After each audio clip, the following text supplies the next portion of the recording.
Antes que nada, mencionar a los intervinientes. Tenemos a Mónica Ortiz, que es letrada de la Junta de Andalucía, a Javier García, catedrático emérito de la Universidad Complutense de Valencia, y también Isabel Novo, letrado de la Xunta de Galicia. Venimos a hablar sobre un tema en el marco del patrimonio cultural inmaterial, que para mí es un elemento muy dinámico de lo que es en el ámbito del patrimonio cultural. Se puede decir que es el hermano menor o el primo pobre de la protección del patrimonio. De hecho, las referencias de protección monográficas pues hay que encontrarlas sobre todo en el siglo XX. Así, tres pinceladas, pues en el ámbito internacional fue un hito la Declaración de Estambul de 2002. Posteriormente fue seguida en 2003 por la Convención de París de 2003. Y en el ámbito nuestro, en nuestro ordenamiento jurídico, yo quería hacer una referencia a la Ley 10/2005 de las Cortes Generales y, por poner un ejemplo autonómico, la Ley 18/2019 de las Islas Baleares. Los tres últimos textos, dejando de lado la declaración, se refieren a la salvaguarda del patrimonio cultural inmaterial. Yo no sé si estamos ante una situación de emergencia cultural. La denominación de las leyes ad hoc, porque ha habido protecciones previas pues, con modificaciones de las leyes de patrimonio cultural o patrimonio histórico, pero bueno, estamos ante una cuestión sensible, una cuestión que necesita una protección y al menos, pues como es un término intangible, yo quisiera decir qué se entiende por patrimonio cultural inmaterial. Pues hay muchas definiciones. Yo me he referido o voy a referirme a la Ley Balear, que habla del patrimonio cultural inmaterial como los usos, representaciones, expresiones, conocimientos y técnicas que las comunidades, los grupos y en determinados casos los individuos reconocen como parte integrante de su patrimonio cultural. No estamos ante el mero folclore, estamos ante un patrimonio que se transmite de generación en generación y como dice la Ley Balear, pues tiene manifestaciones tan variadas y ricas como las tradiciones y expresiones orales, las artes de espectáculo, los usos sociales, rituales y los actos festivos, los conocimientos y los usos relacionados con la naturaleza y el universo y las técnicas artesanales tradicionales. Hecho este marco, definición, ámbito objetivo según una norma, porque esta cuestión pues, es muy abierta, pues por riguroso orden de presentación, sin querer hacer ningún tipo de agravio, pues cedo la palabra a la letrada de la Junta de Andalucía. Buenos días. En primer lugar, quería agradecer al Consejo Superior de Letrado de las Comunidades Autónomas y aquí a su presidente Luis Mole el haberme invitado a estar en estas interesantísimas jornadas de patrimonio histórico y aún más en un sitio tan especial, porque realmente esta academia invita a reflexionar sobre todos los temas que hoy traemos. También tengo que manifestar el enorme placer que supone para mí estar hoy aquí sentada con Javier García Fernández, el referente del patrimonio histórico en España, cuyos textos he leído y releído con tanto interés tan a menudo, Javier, y también pues tuve el enorme honor de que estuviese presente en mi tribunal de tesis en marzo, precisamente con la temática que hoy me toca abordar, del patrimonio etnológico material e inmaterial. Y también es un placer estar aquí con Isabel. La conocí antes de la pandemia en Santiago en un extraordinario curso de patrimonio histórico que organizan allí todos los años y es un referente para nosotros, a los que nos gusta el patrimonio histórico, su trabajo diario. Dicho lo cual, entro a abordar el objeto de mi ponencia, el patrimonio etnológico material e inmaterial. Es cierto que en el mundo jurídico ha habido en los últimos años numerosos estudios de gran interés sobre el patrimonio histórico en general, pero pocos estudios han abordado el régimen jurídico del denominado por la Ley de Patrimonio Histórico de 1985 patrimonio etnográfico, en su título sexto, por ese patrimonio especial por las particularidades de los bienes que lo integran. Es cierto que desde el mundo de la antropología se ha dedicado mucho a estudiar este patrimonio, pero en el mundo jurídico el interés ha aparecido especialmente tras la aprobación de la Ley de Patrimonio Cultural Inmaterial del año 2015. A mí me gustaría aquí presentar una concepción holística del patrimonio etnológico que aborde tanto el material ¿Cómo el inmaterial? Pues entiendo que el patrimonio etnológico es un patrimonio cultural que tan solo puede ser comprendido teniendo en cuenta los elementos materiales como los inmateriales. Pero antes de entrar en el ordenamiento jurídico actual vigente, me gustaría dar un par de pinceladas.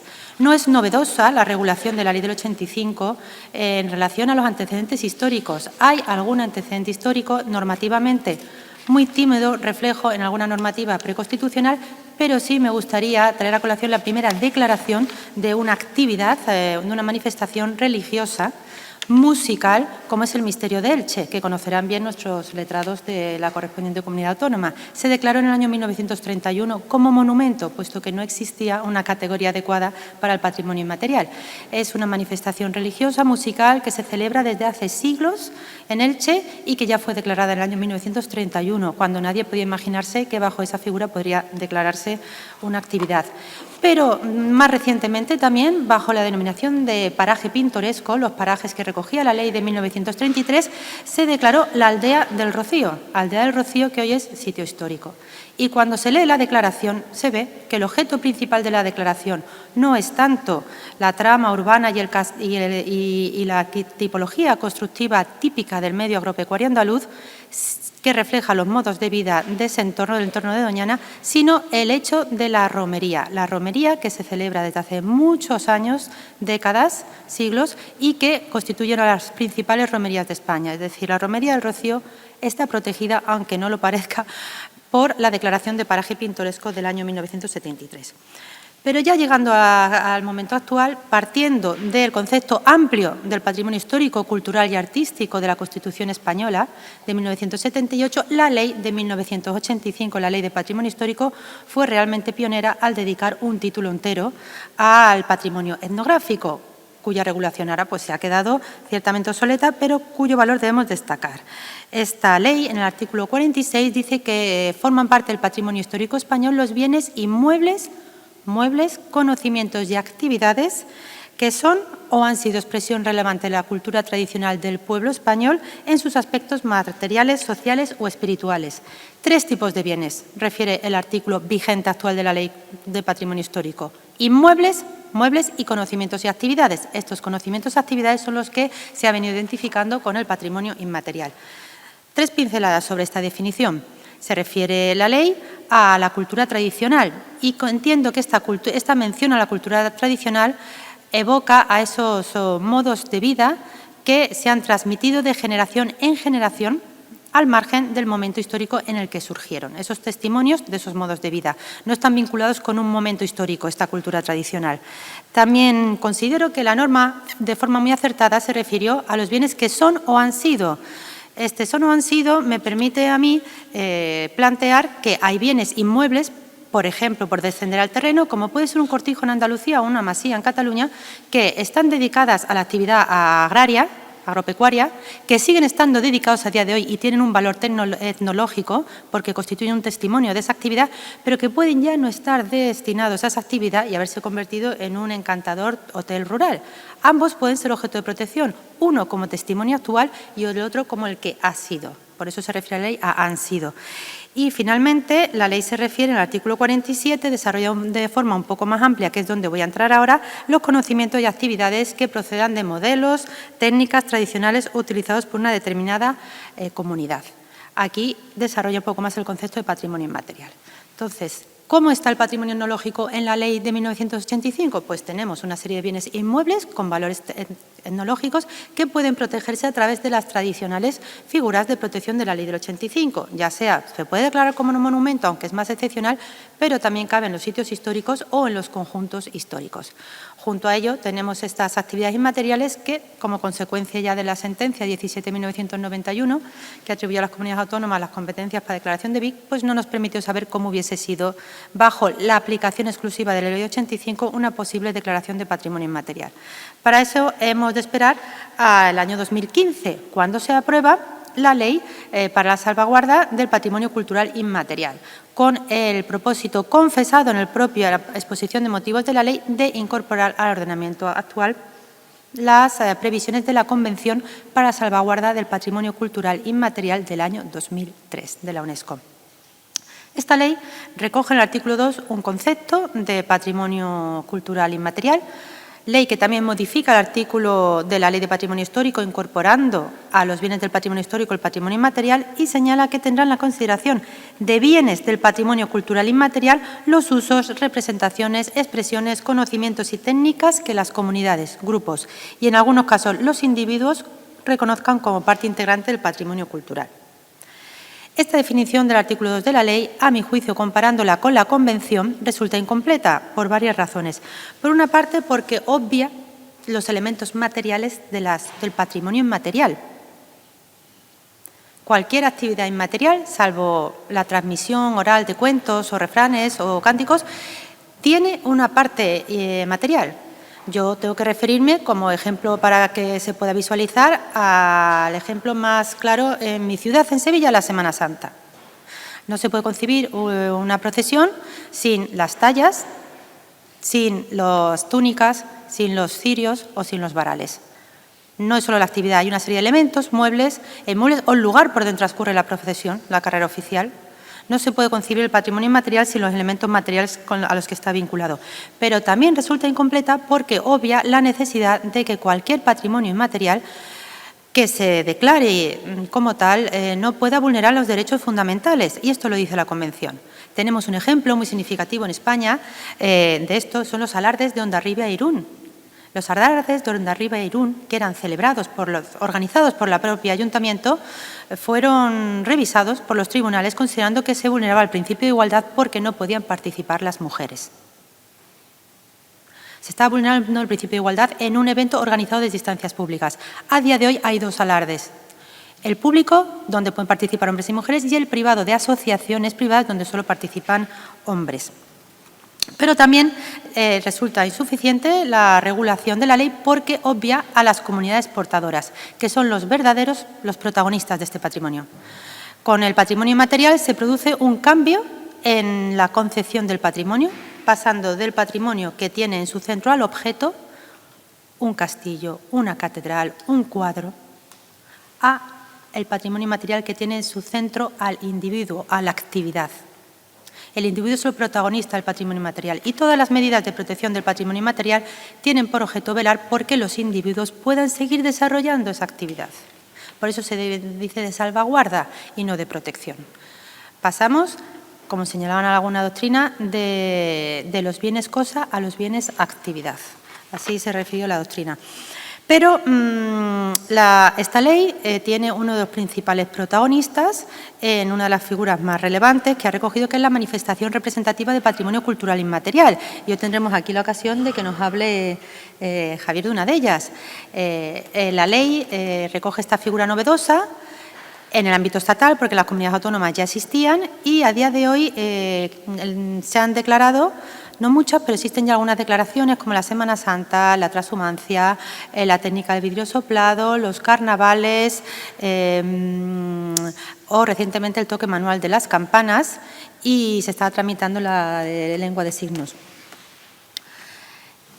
Pero el patrimonio, gracias, pero este patrimonio inmaterial no solo se ha regulado en el ordenamiento estatal, es que las comunidades autónomas, y como letrado de una comunidad autónoma en un congreso de estas características tengo que reivindicar la labor de las comunidades autónomas, mucho antes de la ley de 2015 habían avanzado muchísimo en sus normas.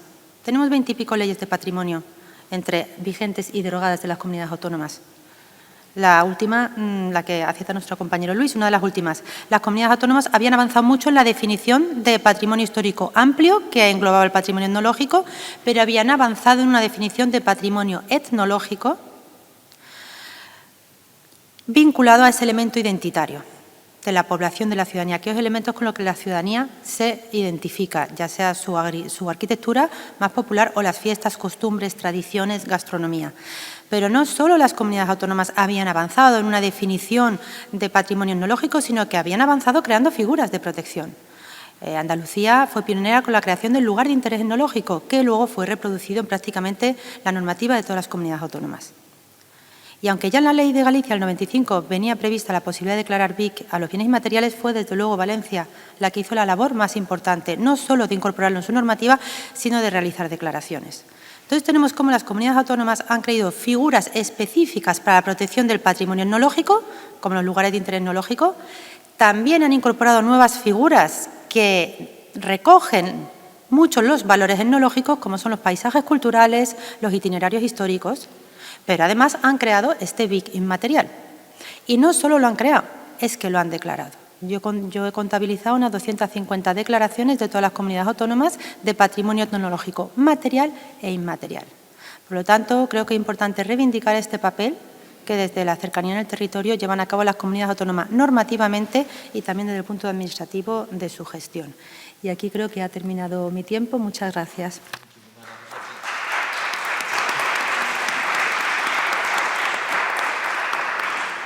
Muchísimas gracias, Mónica, sobre todo por lo respetuosa que has sido con el tiempo. Y damos la palabra a Javier. Yo quisiera, como al final somos seres de impactos, un impacto que cogí en un diario digital que venía a decir: las campanas han sido nuestro WhatsApp durante siglos. Decía una noticia. Y a renglón seguido decía: la Asociación Hispania Nostra promueve que el toque manual de campanas sea declarado Patrimonio Inmaterial de la Humanidad por la UNESCO. En fin, Javier, creo que estamos ante un tema tradicional y de actualidad y creo que tienes algo que decir al respecto. Muy bien. Pues buenos días a todos. También para mí es un placer estar en estas jornadas del Consejo Superior de Letrados y sobre todo también es un placer estar con Mónica Ortiz, porque si alguien está aportando en los últimos tiempos, haciendo aportaciones interesantes sobre el patrimonio etnográfico y por consiguiente ampliándolo al patrimonio inmaterial, es Mónica con su magnífica tesis que leyó este año. Bueno, entonces, cuando Mónica me planteó venir a estas jornadas y hablar de algún tema del patrimonio inmaterial, se me ocurrió que podía ser interesante hablar del toque manual de campanas. Por un motivo, porque dentro de lo aparentemente simple que es una actividad de ese tipo, tiene una cantidad de matices jurídicos que merece la pena comentarse, sobre todo en una reunión de este tipo. ¿Por dónde empezamos? Pues si hacemos una pequeña historia, les recordaré en mayo del año 2017, la Asociación Hispania Nostra, de la que yo era socio y he sido vicepresidente y secretario general, organizaba en aquella época con un formato distinto de lo que hace ahora, organizaba unas jornadas anuales a donde concurrían toda clase de asociaciones vinculadas con la protección del patrimonio histórico. En mayo del 17 celebraron aquellas jornadas en Málaga y entre las asociaciones y personas que acudieron a hablar estaban los campaneros de Albaida, que además tienen una persona jurídica que es el MIDMAD, el Museo del Toque Manual de Campanas.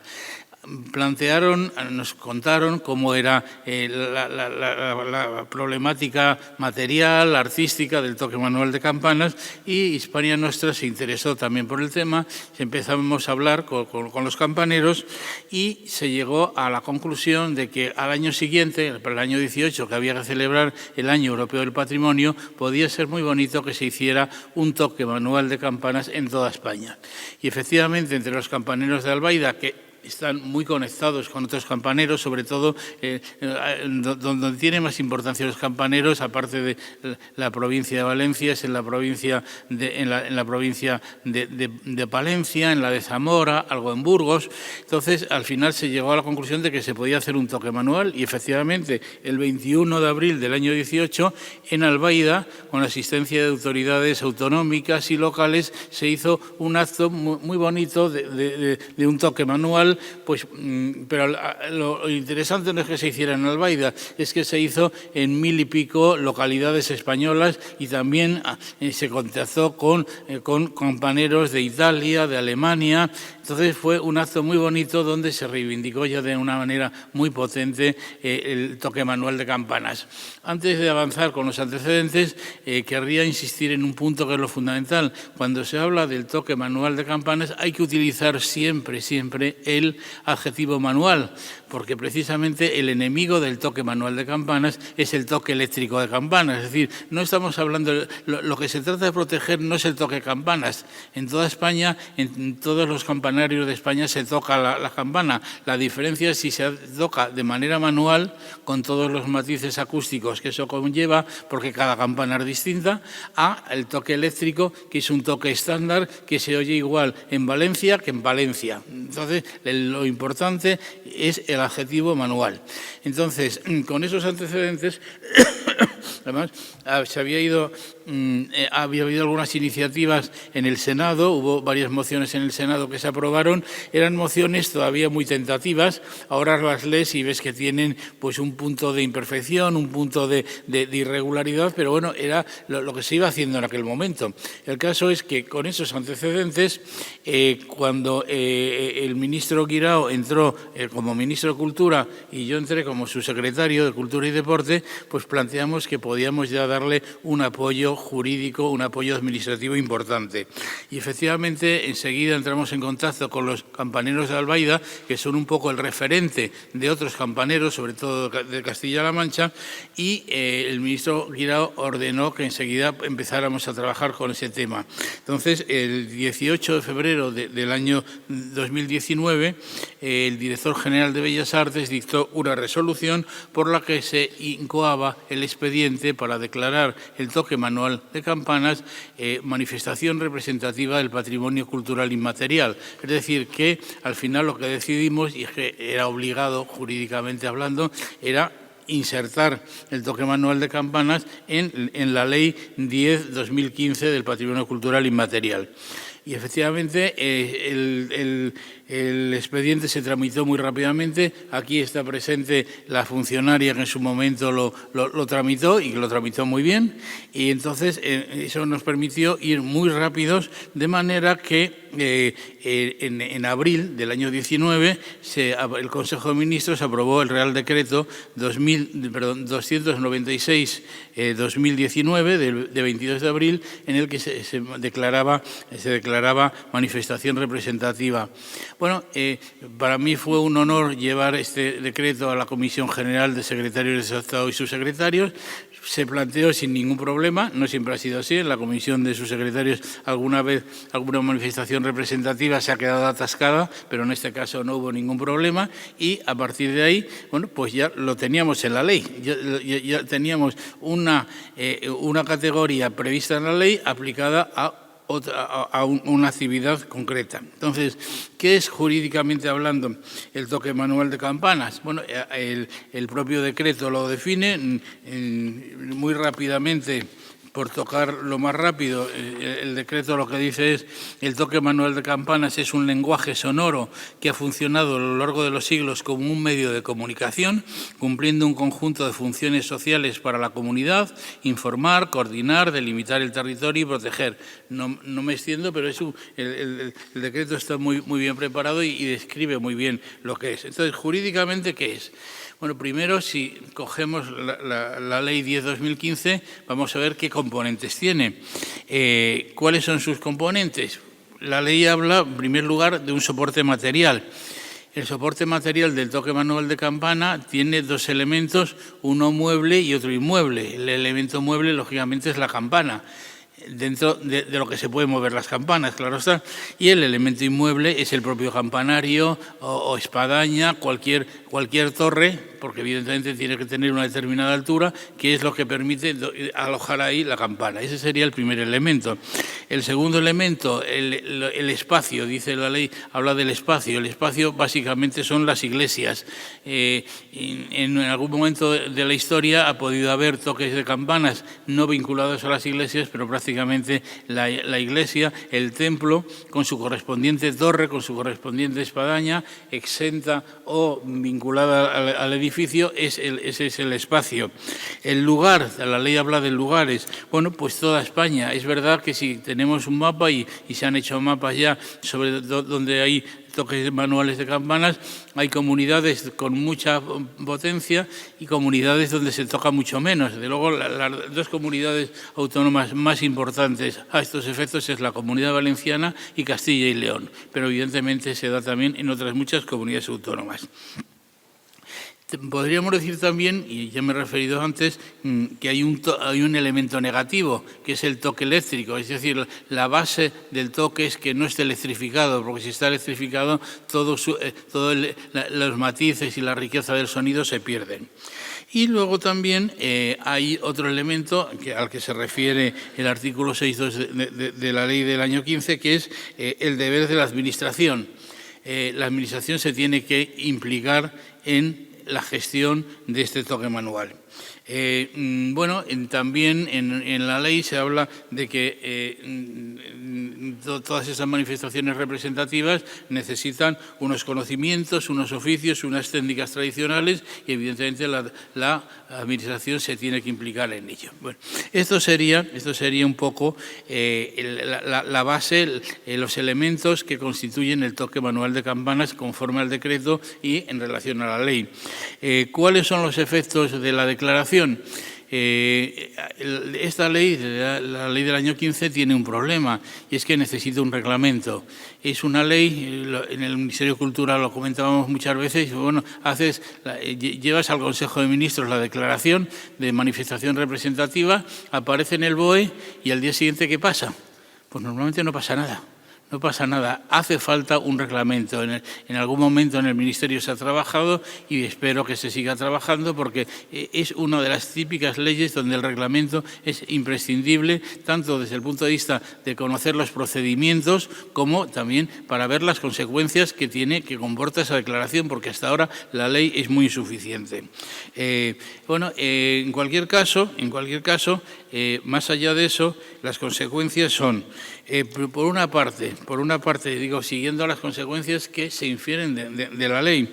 En primer lugar, el protagonismo de las comunidades portadores. Ese es el elemento central. Mónica se refería a ello antes y es verdad. Si existe algo que permita la existencia de estas actividades es una comunidad portadora. En este caso son los campaneros que en toda España tienen un enorme interés en mantener, en seguir difundiendo ese toque manual que evidentemente ya no cumple las funciones sociales, podríamos decir, que en el pasado, porque evidentemente no sirve ya, no es un elemento básico para la comunicación, porque hay medios de comunicación mucho más rápidos y más eficaces, pero sin comunidades portadoras esta manifestación representativa no sirve. Luego, la ley habla de que hay que adoptar medidas contra la exportación y la expoliación. Evidentemente no es lo mismo hablar de expoliación de un bien mueble o de un bien inmueble que de la expoliación de una actividad de este tipo. Evidentemente lo que hay que conseguir es que se siga manteniendo, hay que conseguir que tampoco se banalice. Quizá el peligro mayor que tiene en cuanto a la expoliación el toque manual de las campanas es su banalización. Es un elemento importante. También la ley se refiere a la exportación. Bueno, evidentemente una campana es exportable. Habrá que ver si se planteara esa situación, si la Administración General del Estado llega a la conclusión de que es necesario mantener esa campana o no es necesario. Habría que verlo punto por punto. Luego, la ley habla también de medidas educativas. Evidentemente, los propios campaneros en toda España desarrollan actividades educativas para sus propios grupos, pero bueno, habría que quizá estudiar más a fondo. Y también la ley habla de medidas de información y de sensibilización. Bueno, eso sí corresponde tanto al Estado, en cuanto que es el tutor de esa manifestación representativa, como sobre todo a las comunidades autónomas. Y asegurar también el disfrute público. Esas son las condiciones o las consecuencias que se derivan de la aplicación de la ley. Y es importante, y eso es muy importante, y supongo que el Ministerio de Cultura y Deporte acabará haciéndolo, es necesario un plan nacional de salvaguardia. Hay planes de salvaguardia, hay uno en concreto para el patrimonio inmaterial, pero sin ese plan de salvaguardia, pues probablemente todo quedará un poco cojo. Probablemente el Ministerio se meta con ello y seguiremos trabajando.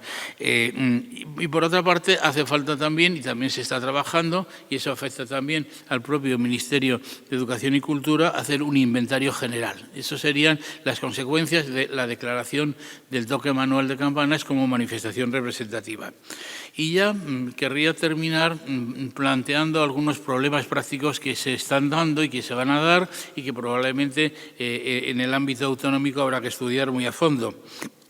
En primer lugar, está el tema de la conexión de este tipo de actividades con la ley del ruido, es decir, la ley 33/2003. La ley del ruido establece unas condiciones para el uso, regula lo que es la contaminación acústica, define lo que es el tipo de área acústica. Bueno, pues ese es un tema que evidentemente tiene su importancia, sobre todo si hay un toque manual en determinadas horas de descanso de los ciudadanos. Bueno, pues esa es una cuestión que hay que estudiar más a fondo, cómo se articula la ley del patrimonio cultural inmaterial con la ley del ruido, en ese punto. Otro problema también importante, la titularidad dominical. Normalmente no hay problemas, hay muy buena relación entre las asociaciones de campaneros y la Iglesia, pero evidentemente algún problema también ha habido. En concreto, cuando les decía que el 21 de abril del 18 se planteó el toque manual de campanas, bueno, hubo un determinado arzobispo en una determinada archidiócesis que no era partidario y hubo que convencerle. Y si no lo hubiera autorizado habría sido todo mucho más complicado. Bueno, además eso con todos los problemas que conlleva la inmatriculación de los templos y de los lugares religiosos. Bueno, pues ese es un segundo tema. Ven ustedes que lo que les estoy planteando simplemente es la lista de cuestiones, no su solución, no la problemática jurídica específica de cada uno, pero son problemas que van saliendo. Desde luego el tema de la titularidad dominical, que normalmente es la Iglesia, son las diócesis, bueno, pues tiene también ahí sus matices que también bien habrá que estudiar. Otro tema también muy interesante y muy complejo es el problema de la propiedad intelectual. Evidentemente, cada campanero, cada grupo de campaneros tiene unos matices muy distintos, juega con su sonido, pero bueno, todo eso hasta ahora no se ha planteado, pero en algún momento se planteará el problema de la propiedad intelectual. Otro tema al que ya he aludido, pero que hay que seguir trabajando, es el tema del censo, del índice de actividades que se realizan en toda España. Conviene trabajarlo, y yo sé que los campaneros siguen trabajando en ello, pero hay que seguir porque hay que tener la información suficiente. Y también otra cuestión es la coexistencia con la legislación autonómica. Ya aquí se ha hablado en esta mesa, por ejemplo, la ley balear, pero hay muchas normas autonómicas que también inciden, pero evidentemente lo que es manifestación representativa, eso está declarado conforme a la ley del Estado. Pues la articulación de las medidas pues plantea bastante cuestiones jurídicas que son bonitas, que son interesantes, pero que hay que estudiar. Por poner un ejemplo, hace unos años la Comunidad Valenciana declaró 70 campanas góticas como bien de interés cultural. ¿Cómo se articula esa declaración de Vic de las campanas, que no son campanas que necesariamente están situadas en los campanarios, sino que están en otro sitio? ¿Cómo se articula la legislación autonómica con la legislación estatal? Da para una monografía. Yo me limito simplemente a plantearles las cuestiones y lanzar ideas para monografías, que hay unas cuantas y que son muy interesantes. Y todo esto son las cuestiones que hay en torno al toque manual de campana. Es decir, que como ven ustedes, algo aparentemente tan sencillo, incluso tan divertido, pues tiene sus cuestiones. En este momento, además, tiene, y con esto acabo los problemas, que hay otro tema muy interesante también, que es, por acuerdo del Consejo del Patrimonio Histórico, se decidió plantear a la UNESCO que se declarara patrimonio cultural inmaterial el toque manual de campanas.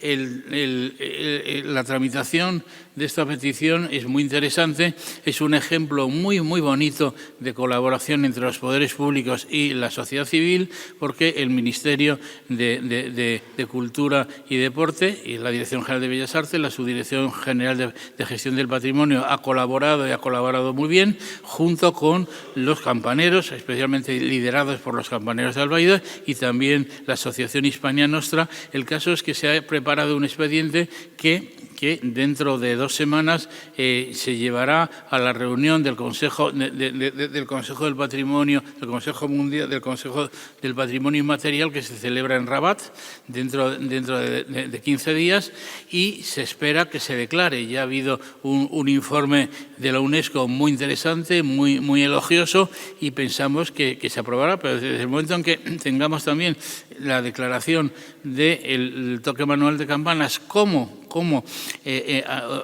consecuencia, trayendo a causa de la Convención de la UNESCO del año 2003, pues eso plantea también algunas nuevas cuestiones jurídicas, sobre todo para su salvaguardia, para su difusión. Es decir, que hay una enorme cantidad de cuestiones jurídicas bajo un tema aparentemente sencillo. Entonces, la conclusión, y ya con esto acabo, es, por un lado, que en el tema del toque manual de campanas demuestra que en el campo del patrimonio histórico, como en realidad en todos los campos del derecho administrativo, los temas micros no son tan micros, son bastante macros.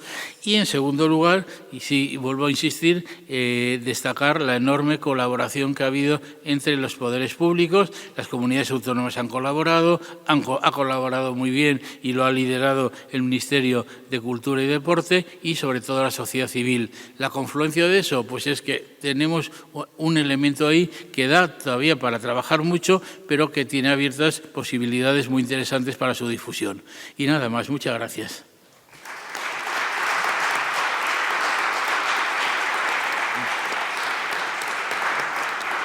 Muchas gracias por tus palabras, Javier. Isabel, esa perspectiva de futuro de la protección del patrimonio cultural que vienes a contarnos, ¿qué tienes que decirnos? Bueno, buenos días a todos. En primer lugar, tengo que agradecer, como mis compañeros, el estar aquí presente en estas jornadas organizadas por el Consejo Superior de Letrados y Abogados de las Comunidades Autónomas, y agradezco especialmente estar en compañía de Mónica y de Javier. A Mónica tuve el placer de conocerla en Santiago de Compostela y, bueno, pues éramos los únicos letrados en medio de jueces, ¿no? Con lo cual, bueno, pues fue un congreso muy interesante y es un placer volver a coincidir con ellas, pero que coincidamos nuevamente en el futuro. Pues sí, voy a hablar de las nuevas perspectivas en el acceso al patrimonio cultural, y es un tema, decía antes Mónica, la labor llevada a cabo por las comunidades autónomas en materia del patrimonio etnológico, y yo vengo a reivindicar un poco el papel que tenemos que hacer las comunidades autónomas y los letrados de las comunidades autónomas. Decía ayer nuestro compañero de Aragón que hacíamos ingeniería jurídica, y es que hacemos ingeniería jurídica y también en materia de acceso al patrimonio cultural. Y me voy a explicar. La problemática de la legislación en materia de acceso al patrimonio cultural se puso de manifiesto, si cabe todavía más, a raíz de la situación provocada por la COVID-19, donde el acceso al patrimonio cultural se consiguió gracias a la digitalización que habían llevado en parte pues, las grandes instituciones culturales, ¿no? El tema del derecho al acceso al patrimonio cultural está reconocido en el artículo 27 de la Declaración Universal de Derechos Humanos y en el artículo 15 del Pacto Internacional de Derechos Económicos, Sociales y Culturales. Este pacto todavía lo suscribió España en el año 2009, pero no es un pacto que sea meramente declarativo. Exige la adopción de medidas normativas, ¿no? Entonces tenemos que ver si nuestro legislador cumple los estándares exigidos a nivel internacional, y ya lo veremos también a nivel europeo. Y ya voy a adelantar que no. Tenemos un marco constitucional que efectivamente lo permite, que es el artículo 44 de la Constitución, que contiene ese mandato a los poderes públicos para promover el acceso a la cultura a la que todos tenemos derecho. Pero a la hora de regular el acceso al patrimonio cultural hay dos cosas exclusivamente que regula la legislación de patrimonio histórico del Estado, que es concretamente el derecho a que los técnicos entren en los bienes para comprobar su estado de conservación y ver si pueden ser declarados bienes de interés cultural o no, por ejemplo. Y, en segundo lugar, el tema de la visita pública, pero no regula nada más respecto del acceso. Y el acceso al patrimonio cultural es mucho más que todo eso. Si nos ceñimos exclusivamente al tema de la visita pública y nos ceñimos al tema de la entrada de los inspectores, tampoco está correctamente regulado. Y aquí voy a remitirme un poco a lo que ayer comentaba mi compañera brillantemente, Carmen Salgueiro, relativo a las competencias entre el Estado y las comunidades autónomas, y nos recordaba que la competencia de las comunidades autónomas es exclusiva en materia de patrimonio cultural, pero veremos que tenía pues, ciertos títulos competenciales que se reservaba el Estado, que eran efectivamente muy importantes en materia de patrimonio cultural, como era el tema pues, de las bibliotecas, archivos y museos, con independencia de la gestión por parte de las comunidades autónomas, el tema del expolio y exportación en materia de patrimonio cultural, la declaración como bienes de interés cultural de aquellos afectos a un servicio público o del patrimonio nacional, pero hay dos competencias muy importantes para el tema del acceso al patrimonio cultural y que no se refieren específicamente al patrimonio cultural, que son la determinación de las condiciones que garanticen la igualdad en el ejercicio de los derechos y en el cumplimiento de las obligaciones en todo el territorio nacional y la competencia en materia de relaciones internacionales. La primera de las competencias es la que justificó que el Estado pudiese dictar la Ley 16/85, la Ley de Patrimonio Histórico del Estado. No es una legislación básica, pero sí es una legislación de mínimos. Por lo tanto, es la que tiene que establecer los estándares que permitan después que las comunidades autónomas desarrollemos la normativa conveniente y ajustada en materia de patrimonio cultural. Y la segunda de las competencias es la de las relaciones internacionales. En materia de acceso al patrimonio cultural y las novedades en materia de acceso al patrimonio cultural se encuentran en convenciones y en tratados internacionales que no suscriben las comunidades autónomas y que es, en su caso, el Estado el que debería incorporarlas a su normativa, permitiendo que después la normativa de las comunidades autónomas pudiese ser mucho más ajustada. Bueno, esta situación se puso de manifiesto, como sabéis, a través de un caso muy mediático, el más mediático que tenemos en las comunidades autónomas, concretamente en la Comunidad Autónoma de Galicia, que es el caso del Pazo de Meirás. Bueno, viene siendo mi cruz desde el año 2007 y, si recordáis, en el año 2007, pues la entonces Consejería de Cultura y Deporte decidió incoar el expediente para la declaración como bien de interés cultural del Pazo de Meirás. Cuando nos dirigimos en un primer momento a los herederos de Francisco Franco, que eran los que aparecían como titulares en los registros públicos, en concreto a la hija del general Franco, pues no tuvimos oposición para entrar. Pero posteriormente, cuando queríamos fijar la fecha para que nuestros técnicos pudiesen entrar a examinar el Pazo de Meirás, pues nos encontramos con reticencias hasta que finalmente la familia Franco pues interpuso el recurso. Ellos entendían que el artículo 13.2 de la Ley de Patrimonio Histórico del Estado, y es cierto, y el artículo 26 de la ley entonces vigente en Galicia, la Ley 8/95, permitían la entrada de los técnicos para ver el estado de conservación del bien, pero no expresamente para la declaración como bienes de interés cultural. Pero olvidaba la familia Franco dos cosas. Primero, que desde el momento en que se incoa el expediente para que ese bien sea declarado de interés cultural, ya goza de la misma protección que si hubiese sido declarado. Y, en segundo lugar, que el reglamento que desarrollaba la ley estatal, el 111/86, sí permitía la entrada de los técnicos para examinar si reunía los requisitos para ser declarado bien de interés cultural o no, con independencia de que hubiese sido declarado o no. Y, bueno, el Tribunal Superior de Justicia de Galicia nos dio la razón en una sentencia del 17 de septiembre del año 2009, que luego fue ratificada por otra del Tribunal Supremo en el año 2012 con un pequeño matiz. Nuestros técnicos habían entrado exclusivamente un día y habían realizado fotografías de todas las estancias del Pazo, y el Tribunal Supremo no nos permitió utilizar todas las fotografías porque entendía que podía afectar al derecho a la intimidad personal y familiar de la familia Franco. Y es que aquí viene la segunda de las cuestiones, que tampoco está convenientemente regulada y que es a lo mejor uno de los problemas más graves en relación a la regulación de la visita pública. Claro, la visita pública choca con la intimidad personal y familiar. Entonces, si yo soy propietario de un pazo, como era en este caso, bueno, no eran propietarios realmente, pero eran los que aparecían como propietarios en los registros públicos, y se me impone la obligación de visita pública gratuita, ¿cómo puede la Administración pública lograr que se cumpla esa obligación? Porque, claro, si no se quiere cumplir, tenemos el problema de que el auxilio judicial no es operativo. No podemos acudir cada día al juez con la lista de personas que van a entrar. La sanción, pues no compensa. Y aquí viene el tema. ¿Hay que indemnizar o no hay que indemnizar por la visita pública? Ayer lo decía la profesora Roca, no podemos acudir a la figura de la expropiación porque no es una expropiación. No podemos acudir a la responsabilidad patrimonial porque no hay un daño antijurídico. Cuando esto se me planteó en su momento, a mí la figura que más se me parecía era la de las vinculaciones singulares del urbanismo, pero claro, no la tengo recogida tampoco en la norma. ¿Cómo lo estamos solventando ante una falta de desarrollo? A través de un convenio de colaboración. Porque no podemos negar que, por ejemplo, en el Pazo de Meirás, si sigo con ese ejemplo, si se permitía la entrada, esto exigía la constitución de un seguro. En segundo lugar, es un pazo bastante polémico, donde se habían producido manifestaciones de tipo político, podría producirse algún tipo de daño al pazo, obligaba a un guardia de seguridad.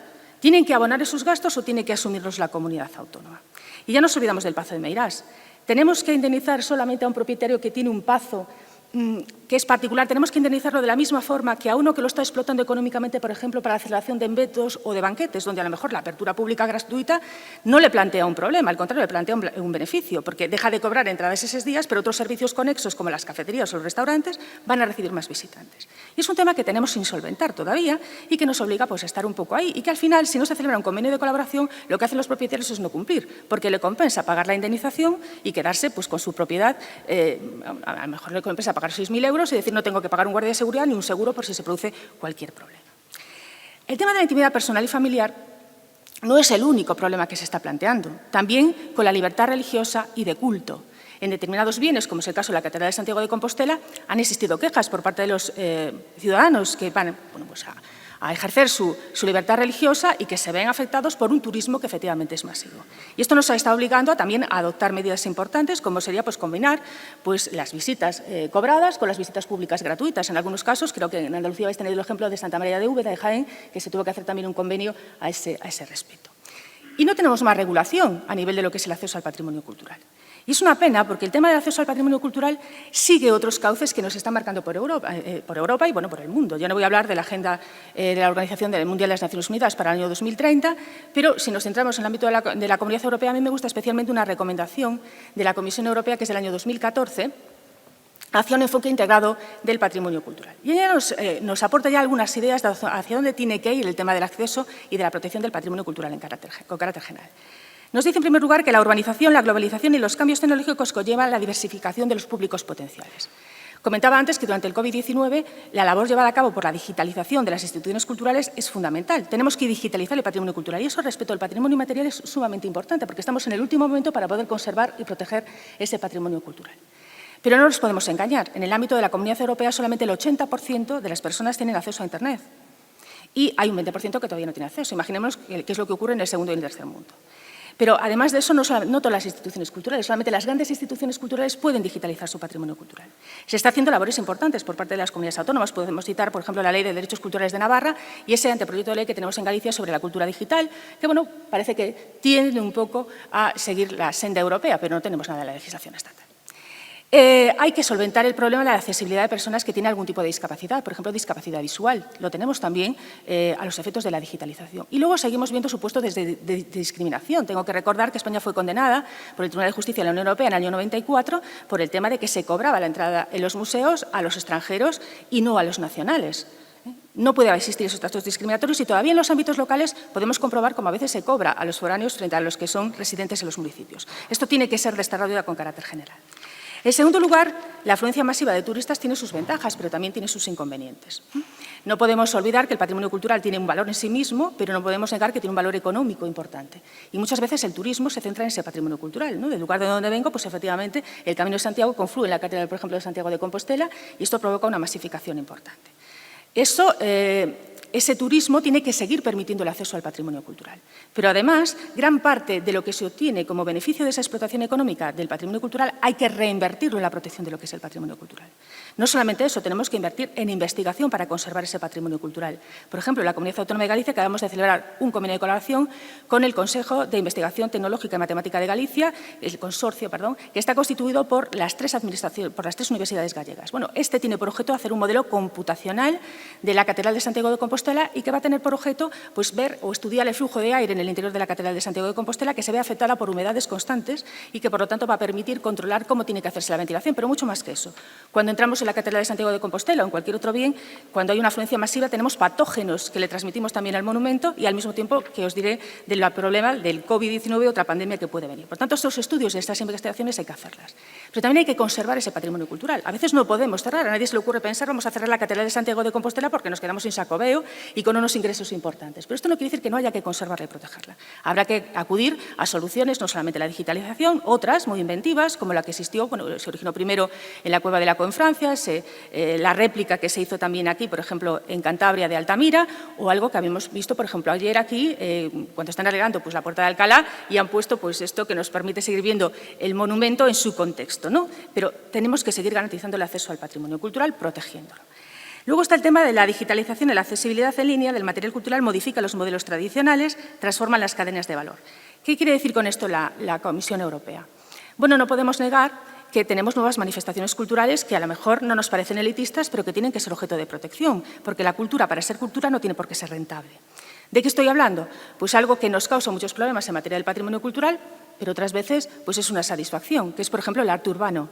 El arte urbano, cuando estamos hablando de un grafite que se realiza sobre un bien del patrimonio cultural, es efectivamente una agresión, pero si se realiza en el contorno de lo que es el patrimonio cultural, puede ser una ventaja. Tenemos que empezar a controlar eso. Voy a poneros un ejemplo. En mi ciudad, en la ciudad de Lugo, tenemos el grafiti que ha sido declarado el mejor grafite del año. Es un mural de Diego As que representa a Julio César y que está justo en el entorno de la muralla. Si vamos caminando por el adarve de la muralla de Lugo durante 800 metros, parece que tenemos la visión que Julio César nos está observando, ¿no?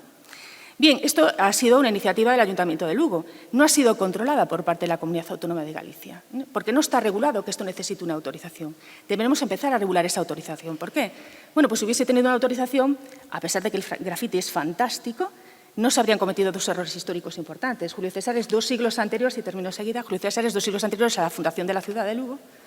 Y, en segundo lugar, pues lleva una cruz católica, que es un poco extraño para ser un Julio César. Pero fuera de eso, es efectivamente impresionante, ¿no? Y, bueno, pues estas manifestaciones culturales tienen que estar reguladas y, obviamente, protegidas. El tema del calentamiento global y el cambio climático, que no lo estamos teniendo en cuenta en materia de la protección del patrimonio cultural y que es un ámbito muy importante a los efectos de la investigación. Pero, concretamente, en el caso, por ejemplo, de la contaminación lumínica, es muy importante la labor llevada a cabo por la Red Española de Contaminación Lumínica y que también tenemos que empezar a controlar desde las comunidades autónomas y que suele no estar tampoco el tema de la iluminación sometida a autorización. No sé por qué. Porque de nada sirve que nos gastemos pues, miles de euros en iluminar un monumento si luego viene la administración local de turno y nos ilumina todo lo que es ese alrededor del monumento sin tener en cuenta lo que es el contexto del mismo, ¿no? Con lo cual, bueno, pues es algo que tenemos que empezar a hacer y adoptar medidas de protección del patrimonio cultural, sobre todo de aquel que está en las costas y se puede ver amenazado por ese cambio climático. Luego también tenemos que adoptar los modelos empresariales a lo que es el patrimonio cultural, ¿eh? Esto tiene mucho que ver también con el tema de la urbanización sostenible. En Galicia tenemos la Ley 1/2019 de renovación, de rehabilitación, regeneración y innovación urbana, que curiosamente es la única ley de las comunidades autónomas que ha desarrollado en cierto modo la normativa estatal, pero que tiene una peculiaridad muy importante. A lo largo de todo su articulado habla de la protección de lo que es el patrimonio cultural constantemente, porque tenemos que hacer una urbanización que sea sostenible y respetuosa con lo que es el patrimonio cultural. Y una urbanización sostenible no es solamente desde el punto de vista arquitectónico, sino desde el punto de vista de lo que es la protección del patrimonio cultural.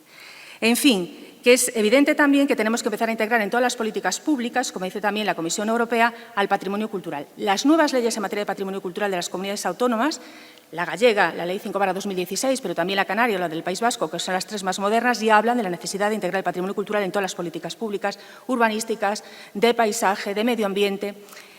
Claro, yo soy, desde luego, muy optimista con la labor llevada a cabo por las comunidades autónomas, pero no soy nada optimista con la legislación estatal.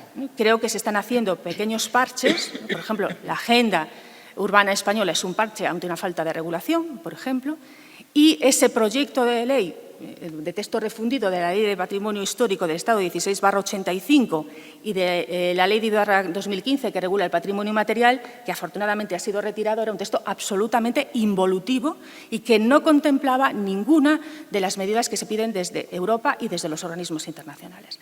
Entonces, quiero reivindicar un poco el papel de los letrados de las comunidades autónomas, donde nuestra legislación sí está mucho más avanzada, pero llegamos hasta donde podemos llegar.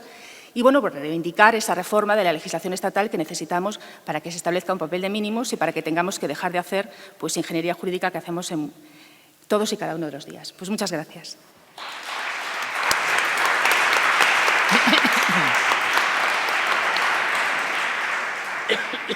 Muchísimas gracias a los tres, Isabel, Javier, Mónica. Hemos hablado del patrimonio cultural inmaterial como un beneficio, como un reto. Yo también quisiera hacer una breve mención a los riesgos, con 3 ejemplos. Uno resuelto y 2 pendientes, por decirlo así. Me refiero, en primer lugar, a la posibilidad de modificación o de sustitución de las tradiciones mediante la protección del patrimonio cultural inmaterial. El ejemplo se halla en las Baleares, una regulación del espectáculo taurino que prohibía la presencia de caballos, la permanencia de las reses durante más de 10 minutos en el ruedo, así como también la causación de heridas o muerte de animales por elementos punzantes. Esta situación, aprobada mediante ley, dio lugar a un pronunciamiento del Tribunal Constitucional. La ley es la Ley Balear de 3 de agosto de 2017. La sentencia del Tribunal Constitucional de 13 de diciembre de 2018 hizo un reproche competencial. Era una competencia estatal, pero también un reproche formal, porque decía que se había impuesto un modelo taurino diferente al tradicional. Se da la vuelta a la tortilla porque en vez de proteger, sustituyes o impones. Ya, digamos, desde el punto de vista netamente jurídico, menos grosero, a veces se han utilizado las protecciones para las mutilaciones. Pongo pues, un ejemplo de mi comunidad autónoma en el que realizó la declaración de Vic de la procesión cívica de la Real Señera para modificar su tratado tradicional, su recorrido tradicional, en el sentido que ese día se celebra la constitución del histórico Reino de Valencia, de las entradas de las tropas cristianas en la ciudad de Valencia, y tenía como un elemento de ese recorrido la entrada en la Catedral de Valencia y la entonación, el canto de un Te Deum. Se utilizó una protección mediante Vic para modificar un recorrido, para petrificar una tradición con el consecuente, mutilación de un elemento tradicional. Pues aquí hemos visto riesgos para la convivencia.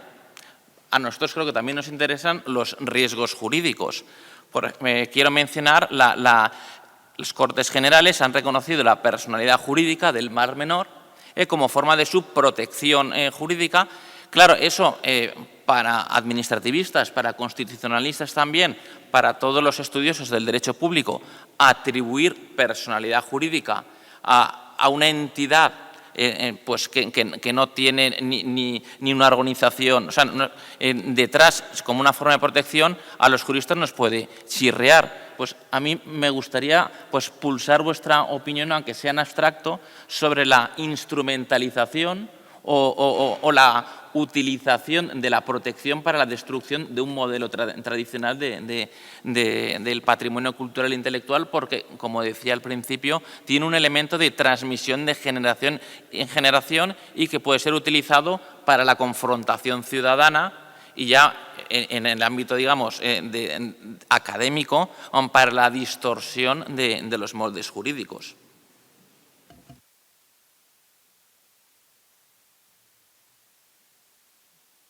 Muchas gracias, Luis. Yo creo que has dado la clave en uno de los temas más delicados que existen, esta banalización también a veces un poco del patrimonio.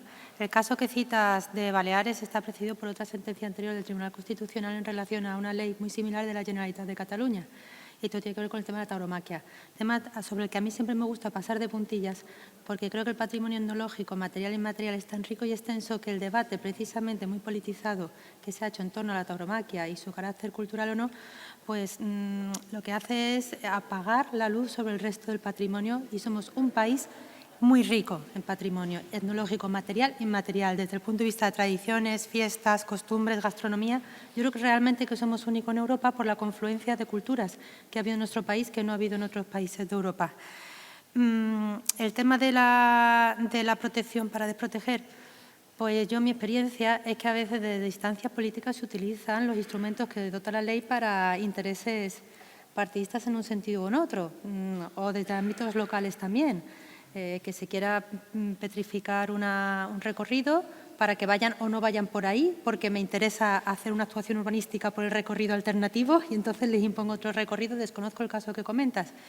Pero desde luego hay que tener mucho cuidado, porque mi experiencia con el tema del patrimonio inmaterial es que al no ser un objeto lo que se protege, sino una comunidad portadora, la comunidad portadora siempre encuentra el camino para irse por otro lado. Creo recordar que la protección del toque monal de las campanas de Valencia de la Generalitat, cuando la estudié, a mí me llamó mucho la atención porque venía como una de las medidas de salvaguarda que para cambiar la modalidad de toque había que pedir autorización a la Generalitat. Claro, yo me quedé así y dije, esto es una forma de petrificar que va en contra de la esencia de la actividad. No se puede someter a tanta autorización, ¿no? Eso es lo que yo puedo aportar. Sí. Yo estoy muy de acuerdo con lo que dice Mónica. El problema son dos cuestiones que están entremezcladas, pero que tienen su importancia. Desde el momento en que estamos hablando de actividades sociales, esas actividades sociales son susceptibles de ser politizadas en un sentido o en otro. Y entonces siempre estás ahí en el filo de la navaja. Una actividad, en principio, que responde a unos criterios históricos y estéticos, como es la fiesta taurina, pues evidentemente ha sido politizada en un sentido y en otro. Unos y otros han querido politizarla. Y eso siempre se va a dar, pero es natural que se dé, porque es lo que sale de la sociedad, y la sociedad pues es susceptible de un enfoque político u otro. Eso por un lado. En cuanto a los excesos de reglamentación administrativa, bueno, siempre hay esa tendencia, es decir, siempre hay la posibilidad de que una determinada administración, pues pensando que es la forma adecuada de proteger, pues cometa excesos, sobre todo de demasiada reglamentación, de poner cargas que son innecesarias, y esas cargas innecesarias acaban produciendo o la banalización o la inaplicación. Bueno, digamos, es lo bonito y lo negativo que tiene el patrimonio inmaterial, que es un patrimonio muy vivo, porque una catedral, un lienzo de Velázquez están ahí y bueno, pueden ser manipulados, pero poco. Pero es que esto es algo tan vivo que siempre hay que tener presente que se van a dar situaciones de esas, y simplemente es la propia comunidad portadora la que tiene que tener la flexibilidad y sobre todo la capacidad de reordenar para que eso siga vivo. Bueno, a mí si me dejas, nosotros tenemos un ejemplo en Galicia, que bueno, el Camino de Santiago en nuestra comunidad autónoma es un bien material, porque está reconocido como territorio histórico, pero desde luego tiene un componente inmaterial obvio. El Camino de Santiago, que recorre toda España, pero que en Galicia confluye en todas las rutas, pues nos ha planteado bastantes problemas, y que depende de quién sea el partido político que está en gobierno, pues se ha adoptado una medida u otra, porque la determinación de por dónde transcurren las distintas rutas de lo que es el Camino de Santiago ha ido variando. Durante la época del bipartito en Galicia se hizo un estudio que se orientaba hacia las rutas históricas, ¿no? Y por allí se pensaba en la delimitación. Posteriormente, con el cambio del gobierno, se ha optado por las rutas más actuales, ¿no?